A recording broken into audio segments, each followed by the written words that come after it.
Hey guys, thanks for coming back and joining us here at Salty Ginger Talk. Glad to have you back. So today's episode, we are going to talk a lot about the First Amendment.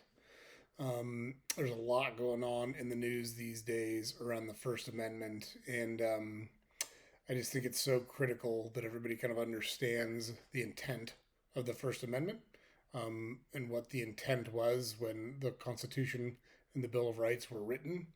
And I think that's really lost in our society today, and terribly important for people to really kind of get regrounded on what the First Amendment means, how it was determined, and why our founding fathers felt so strongly about it that it is, in fact, the First Amendment. It is not an accident that the rights laid out in the First Amendment are the very first thing listed in the Bill of Rights to the Constitution.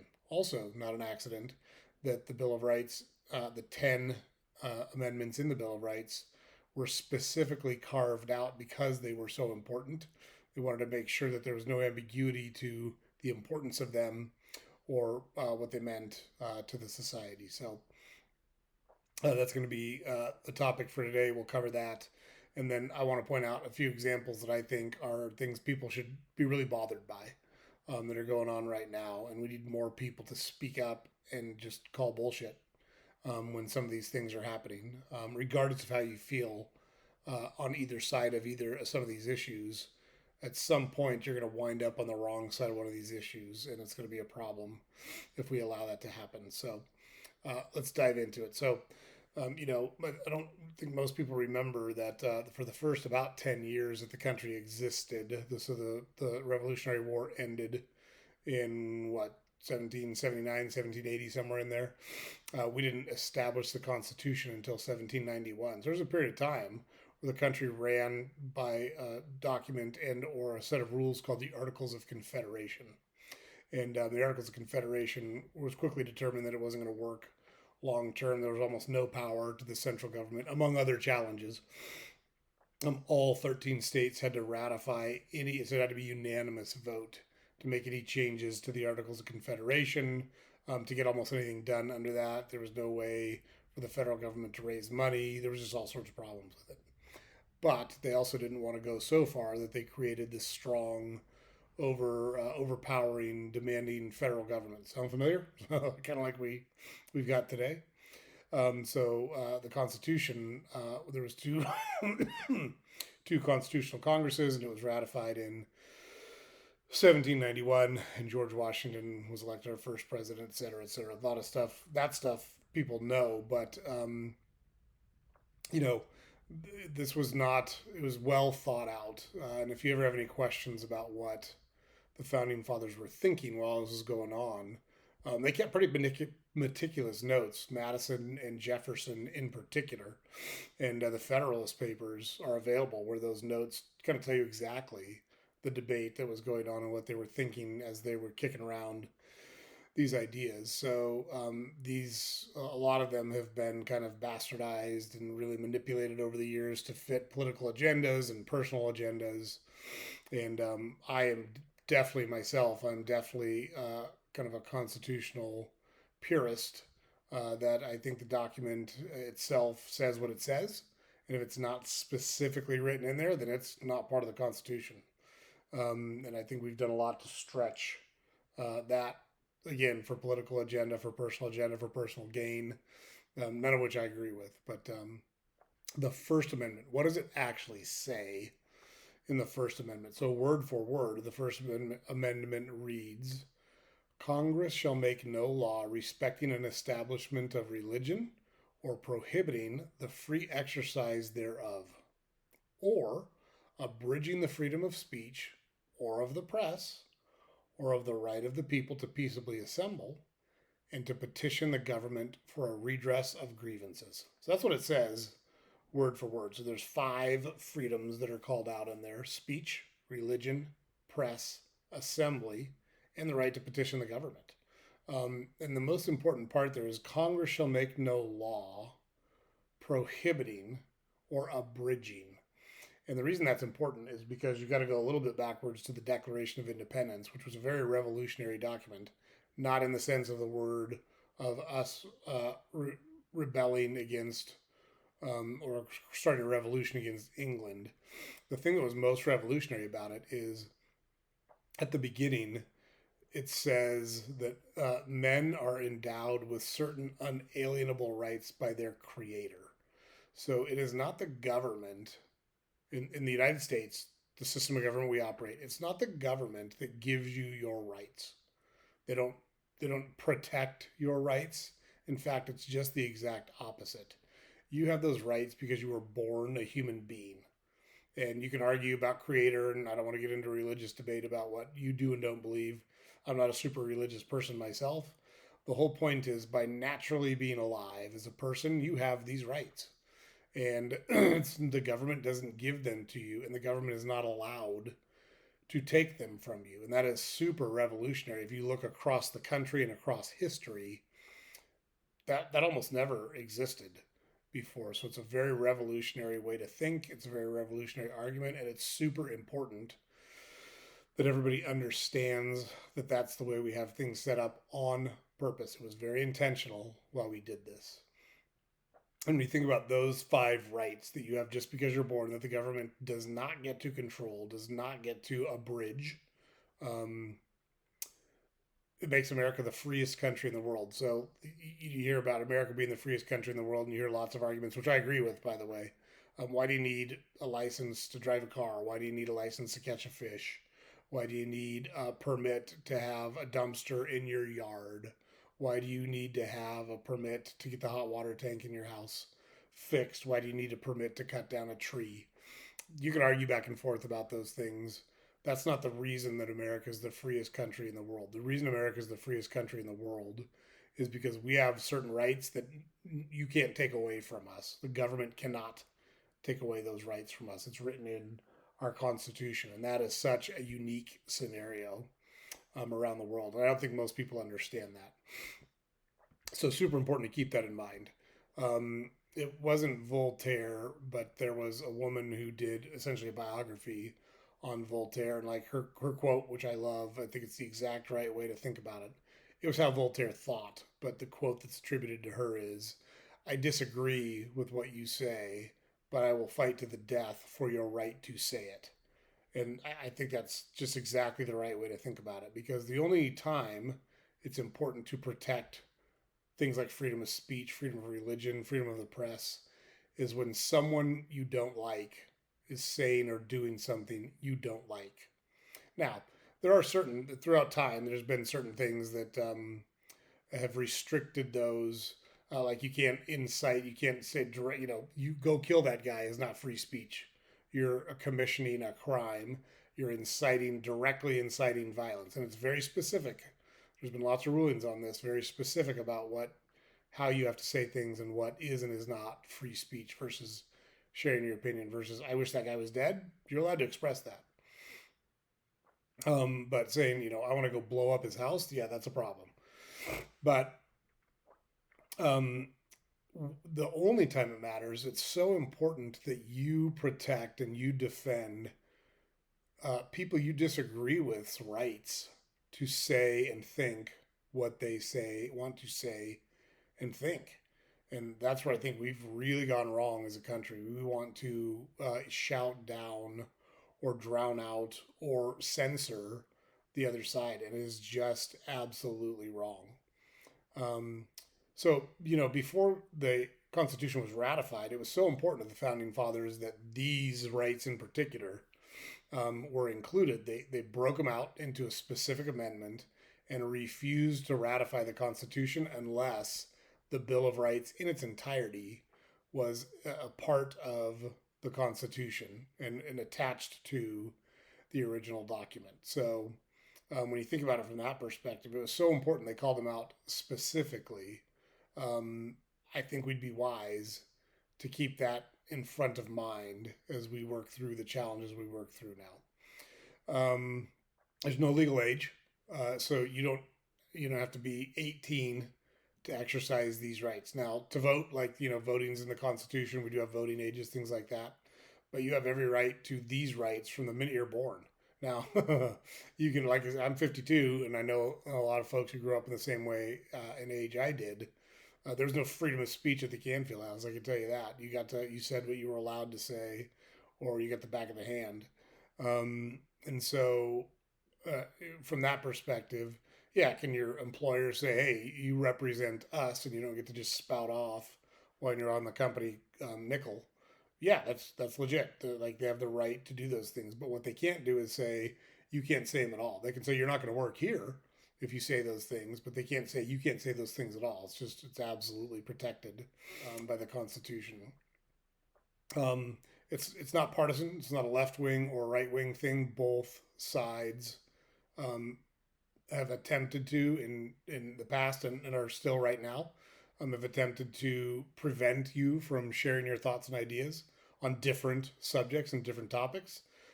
But both sides also champion your right to say those things on different subjects and different topics. So it's very interesting to me to see those things. I'm super libertarian, so I'm socially crazy liberal, and fiscally I'm super crazy conservative. And I think the government is way bigger, by exponential factors than it needs to be or should be. All of those things should be pushed down to be made at the local level and personal level. We should have very few laws, in my opinion. Um, so the left wing and right wing, depending on the subject, want to control different thoughts and different viewpoints, and it's just not right. I don't care which side does it. I don't care what they do it about. It's not right. It's most important to protect someone's rights when you disagree with them. That's the only time it really actually matters. It's not hard to listen to people you agree with say stuff you agree with. Big deal. um, and the First Amendment again prevents the government, or limits, I guess, is the better way to say it, because there are certain exceptions. Like you can't protest wherever you want. You need to get a permit. You need to do it. Like there's public safety. This deal of blocking the highway. It's bullshit. You don't get to do that. That's not how it works. It's dangerous for the protesters. It's dangerous for people driving their cars. It's dangerous for the police that are trying to manage those situations. You absolutely have the right to protest in whatever your cause is, vehemently protest for whatever your cause is, but there are certain guidelines that you have to follow in order for that to be correct. And again, private employers doesn't prevent them from having their own code of conduct and doing what's important to them. So, a lot of people don't like Chick-fil-A because it's closed on Sunday so people can go to church. That's fine. That is both Chick-fil-A's right to close on Sundays and declare that church is more important than business that day, and it's people's right to say I disagree with that and think that you're way too conservative, and I disagree with your viewpoint, and I think you're wrong for doing it, and I'm not going to buy your product. Both of those things are absolutely protected, regardless of how you feel about either one, and they should be protected. Um, the First Amendment also prevents the government from forcing you to say things that you don't want to say, or preventing you from reading or seeing or hearing things that you do want to read, see, or hear that could be controversial. Now, there are certain like crimes you can't, like child pornography is illegal because it's wrong and it's illegal and it's terrible. So that's not protected speech. It's not protected press. Again, saying go kill Jim is not protected speech. Um, Gathering together and surrounding and shouting down a speaker, not protected speech. I know we've allowed that to happen a lot, but that is not protected speech. You don't have the right to shout someone down and prevent them from expressing what they're going to say. That's not legal. It's not protected speech. Um, so it's important to kind of keep that in mind as well. And then, things like praying in school. It's absolutely legal to pray in school. What you can't do is compel prayer in school, because that would force a religion on to others. And I know there was, when I was a kid, we said the Pledge of Allegiance every day. In the last line, your last couple lines, indivisible, under God, with liberty and justice for all. So, there's God in there. It never occurred to me as a kid. I didn't think anything of it, but I get where there can be an argument either way. But we actually had a couple of kids, I think they were Jehovah's Witnesses, that didn't participate in the Pledge of Allegiance, and that was just fine. Nobody gave them shit or nobody cared. I can't remember if they sat down or left the room or what, but they didn't, they didn't participate, and that's okay. They have that right, no issues. And then you really kind of get into gray areas when you talk about the employees at the school. I was the kicker on our football team my senior year, and we said the Lord's Prayer before every game. I'm not a religious guy. It didn't bother me that we said the Lord's Prayer. I guess if I would have felt strongly about it, I could have objected or stepped out of the room or said I'm not going to participate in this. But that's a little bit murky. I know there's been a couple of coaches that after games, football games I've seen, a prayer circle, and both members from both teams and coaches from both teams will join in that prayer circle. Personally, I don't see a problem with that unless like you have to do it, or you get to start because you're a Christian, or you get benched because you're a Muslim. That's obviously a problem. Um, but just thinking through some of the things that are going on now and the freedom of speech and freedom of press, there's a lot of things that are just in my mind really problematic as it relates to these things. And I think people have to think critically about these and put their emotions aside and really step up and be an advocate for free speech and freedom of expression. Um, this moderation, which in my mind is a code word for censorship, moderating social media content. Again, child pornography, really extreme pornography. Um, yeah, there's a time and a place for that, and that's fine to kind of segregate. Sorry, let me step back. There's not a place for child pornography. There's no place for child pornography. But on two consenting adults doing things that they want to do together and videotaping those and making those available for consumption, hey, that's your thing. But we don't need to have that available where 8-year-olds can see it or 12-year-olds can see it. But short of that, there's certain words that people aren't allowed to use anymore. I think that's wrong. I just think it's wrong. And I think it shows how small minded people can be. If a word can set you off such that you can't deal with your life or you can't stand to hear the N word, for example. Got it. I don't use it. If I use it in the past, sure. I'm a human being. I've heard it said. I've said it in a joking context. I've never ever used it as an invective like that N over there. Never. That's just not how I operate. But I've heard it and I've been around. I've been in sports my whole life, so I've heard it said lots. And it's just a word. The only reason it has power is because we give it power or other people give it power. Women hate the C word. Look, got it. But if that sets you off such that you can't control your emotions, you got to get a grip. You got to grow up. Like, it's just a word. I don't like being called names either. But to go 2-year old and not be able to deal with the world because someone said a word to you is just ridiculous. And I think it's problematic for us as a society that we try to ban things like that. Now, look, I'm all good with repercussions. No issues with you said vile things. We're going to think you're a vile human being, and I want vile human beings working at my company. Got it. I don't have any problem with that. I think that's just your right to choose to do those things. But I don't think you can stop people. I think it's absolutely wrong to try to stop people from saying those things or using those words. And then, right now, there's this whole issue with Vice President Harris, who is the presumptive Democratic nominee for president, um, basically refusing to do interviews with the press. And the press, for some reason, is okay with it. It was actually Tucker Carlson. And sometimes I like Tucker Carlson, sometimes I don't. I wouldn't say I'm a fan, but I think he's got a unique point of view. But he said, the whole point of the press, and it's been this way for centuries in our country, but the whole point of our press is to hold powerful people to account for people who don't have power. So that's like the point. And when you think about Watergate, what would have happened if Woodward and Bernstein had just said, okay, they said that they didn't know anything, so we're just going to let it go? Like, what would have happened? Like, that's Watergate, one of the most famous scandals, political scandals in our country's history. The Pentagon Papers that showed, all the corruption that was happening, and they tried to force those from stopping. They tried to prevent those from being published. What would have happened if we would have just allowed that to happen? And you don't have to go very far. Actually, within 10 years of the Constitution being passed, the actual federal government, led by the president, John Adams, the president of the United States at the time, they passed what are called the Alien and Sedition Acts, which were crazy, unconstitutional. It gave the president the right to deport any alien that he thought was a threat. It prevented people from criticizing the government openly, whether it be in writing or in speech. It's wild, and this was actually passed for a while. It was overturned very quickly, but like you just have to watch out for these things because there's lots of instances in our country's history where people who claim to be doing it for the greater good or claim to have the country's best interest in mind that want to use their own political agenda and their own judgment to decide what people can and can't talk about, what people can and can't write about, what people can and how they can and can't express themselves. It's like burning the flag or kneeling for the national anthem.